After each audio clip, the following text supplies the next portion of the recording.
Muy bien, pasamos ahora a ver este siguiente tema, ¿sí? Que es la fecundación. Nosotros recuerdan que vimos ya cómo es la anatomía del aparato genital masculino y el femenino, así que conociendo eso y conociendo la meiosis y los resultados en cada uno de estos sistemas, podemos adentrarnos en este nuevo tema. ¿Qué es la fecundación? La fecundación es un proceso por el cual las dos células sexuales que originan el aparato genital femenino y el aparato genital masculino se unen, se fusionan para crear un nuevo individuo. Este nuevo individuo va a tener un material genético que va a ser diferente a estos progenitores, pero que va a estar derivado, ¿sí?, de estos padres. La fecundación cumple con dos grandes funciones, ¿sí? La primera función tiene que ver con la sexualidad. La sexualidad entendida como la diversidad de genes, ¿sí? ¿Cómo se explica esto? Porque, bueno, los dos progenitores van a combinar sus genes para transferírselos a un nuevo individuo, ¿sí? Otra de las funciones también muy específicas de la fecundación, por supuesto, es la reproducción, ¿sí? Que es la formación de un nuevo individuo con características totalmente distintas a los progenitores que le dieron origen, ¿sí? Y esto se debe, por supuesto, que tiene un ADN diferente. Bueno, como pueden ver en estas imágenes, logramos observar la diferencia de tamaño, que era una de las características que diferenciaban a los gametos femeninos, como son los ovocitos, como ven acá, de los gametos masculinos, que son los espermatozoides, ¿sí? Bien, luego de que se produce la ovulación, ¿sí?, el ovocito sale del folículo ovárico, ¿sí?, del interior del ovario. Habíamos visto que durante todo el ciclo menstrual se iban produciendo diferentes cambios en los folículos ováricos y el día 14 aproximadamente se produce la ovulación, ¿sí? El ovocito que emerge del ovario e ingresa en la trompa de falopio no está todavía, no completó su división meiótica, ¿sí? Quedó en la primera división, ¿sí? Solo va a completar, a finalizar esta división meiótica si se produce la fecundación. Bien, ¿cuándo se produce la fecundación? Aproximadamente unas 12 o 24 horas después de la ovulación. Así que si una mujer está buscando quedar embarazada, va a tener que considerar esta ventana temporal, que es por supuesto muy pequeña si consideramos el total del ciclo, que son 28 días, ¿sí? Luego de que se produce la fertilización, es decir, que se produce la entrada de los espermatozoides por el cuello del útero hacia el interior del útero y trompa de falopio, los espermatozoides se van moviendo por el movimiento de su cola, ¿sí?, de su flagelo. No todos pueden llegar al lugar donde se produce la fecundación y solamente algunos van a tener la capacidad y la fuerza para llegar hasta esta zona, ¿sí?, que se llama ampolla oviductal, que es generalmente donde se produce la fecundación, unas 12-24 horas después de que se liberó el ovocito del ovario, ¿sí? Bien, cuando llega finalmente este grupo de primeros espermatozoides, ¿qué es lo que sucede?, ¿sí? Un espermatozoide, que va a ser el primero, va a atravesar la corona radiada, ¿sí? Recuerden que la corona radiada era esta capa de células que estaban protegiendo y rodeando al ovocito. Una vez que atraviesa la corona radiada, interacciona con la zona pelúcida, que era esta otra capa que está por afuera de la membrana plasmática, ¿sí? Una vez que se contactan y se reconocen estos dos gametos y se produce el reconocimiento de especie, ¿sí?, que se comprueba que son compatibles entre sí y pertenecen a la misma especie, se produce una reacción que se llama reacción acrosómica, ¿sí?, que está relacionada con el acrosoma que vimos que se produce en la diferenciación de los espermatozoides, ¿sí? Era esa pequeña vesícula o bolsa que se posiciona por delante del núcleo en la cabeza del espermatozoide y que lleva enzimas digestivas, ¿sí?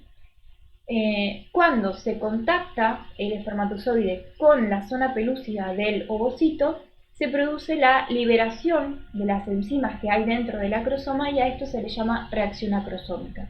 ¿Cuál es la función? Es que esas enzimas que están dentro del acrosoma van a ir digiriendo la zona pelúcida para poder acceder a la membrana del ovocito, ¿sí? Una vez que ya ingresa el primer espermatozoide y que toma contacto con la membrana plasmática del ovocito, se empiezan a producir diferentes cambios que se llaman en conjunto prevención de la polispermia, ¿sí? Este mecanismo es un mecanismo muy importante que se produce para impedir que otros espermatozoides ingresen también al interior del ovocito, ¿sí? ¿Por qué? Porque solamente se tiene que producir la unión de un espermatozoide con un ovocito para que sus pronúcleos, que son haploides que tienen la mitad de cromosomas cada uno, puedan unirse y completar así el número de cromosomas de la especie. Si ingresaran más espermatozoides, esto no sería posible y no encontrarían las combinaciones de los cromosomas para poder generar un nuevo individuo, ¿sí? Entonces, ¿qué es lo que sucede en primera instancia? Primero tenemos un bloqueo rápido, ¿sí? El primer bloqueo rápido de la prevención de la polispermia, que se trata simplemente de un cambio en la polaridad de la membrana del ovocito, ¿sí? ¿Qué significa esto? Que eléctricamente cambia las propiedades y se pasa de un potencial de menos 70 milivoltios a un potencial positivo donde más o menos se llega a los más 20 milivoltios. Así que ya con este primer bloqueo, que es el primero que se produce, los otros espermatozoides que están intentando ingresar no pueden porque hay incompatibilidad eléctrica, ¿sí? Bueno, ahí les dejo una imagen un poco a modo de diversión para entender de lo que estamos hablando. Después se produce el otro bloqueo, que es un bloqueo de tipo lento, ¿sí? Que consiste en eliminar todos los espermatozoides que hayan quedado dando vueltas por la zona o que hayan podido quedar atrapados en la zona pelúcida, ¿sí? A este bloqueo lento se le llama reacción cortical y se produce porque por debajo de la membrana plasmática del ovocito hay unos gránulos que se llaman gránulos corticales. Esos gránulos corticales, cuando se produce el primer bloqueo, ¿sí? Empiezan a liberar las enzimas, ¿sí? Y en cierto modo es como que la membrana del ovocito se endurece, ¿sí? Entonces, esto hace que se bloquee y que no puedan pasar por una cuestión física, ¿sí? Porque está dura esa membrana y el espermatozoide no tiene cómo penetrar, ¿sí? Entonces, de esta manera se evita con estos dos mecanismos, rápido y lento, que otros espermatozoides ingresen al interior del ovocito, ¿sí? Cuando se produce esta ya es, digamos, el nombre que recibe este proceso es el de la fecundación. Ya en este momento, ese ovocito que estaba sin completar su meiosis, empieza la segunda división meiótica, ¿sí? Y se forma así el pronúcleo femenino haploide. Lo que sucede aquí es que también el espermatozoide empieza a sufrir una serie de cambios donde su cola se va a perder, la cabeza se va a ensanchar y se va a liberar el pronúcleo masculino, ¿sí? Una vez que están los dos pronúcleos, digamos, expuestos, se van a buscar y se va a producir digamos, se unen un pronúcleo con el otro pronúcleo y los cromosomas homólogos empiezan a ubicarse de a pares y así se restablece el número diploide de cromosomas de nuestra especie, ¿sí? Y en este momento ya es cuando también se determina el sexo del embrión, hablando en cuestiones, digamos, genéticas, si va a ser XX o si va a ser XY, y ya, digamos, se produjo la fecundación de esta manera, ¿sí? Aquí tienen todo el proceso explicado.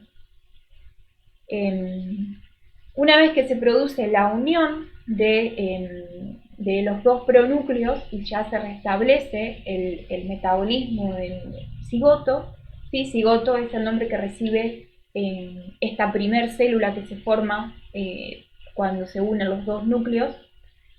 Ya en este momento empieza a producirse las primeras divisiones mitóticas, ¿sí?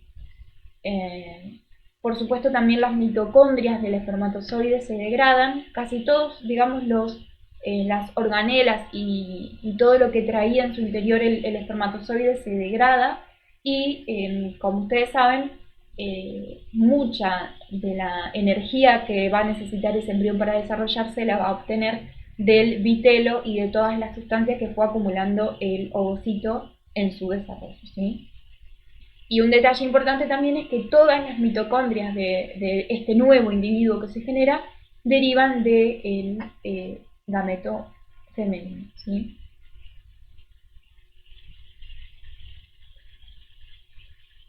Bueno, también existen algunos lugares donde los espermatozoides pueden descansar, ¿sí? Se llaman sitios de almacenamiento. Por si, por ejemplo, el acto sexual se produjo un día antes del día de la ovulación, ¿sí?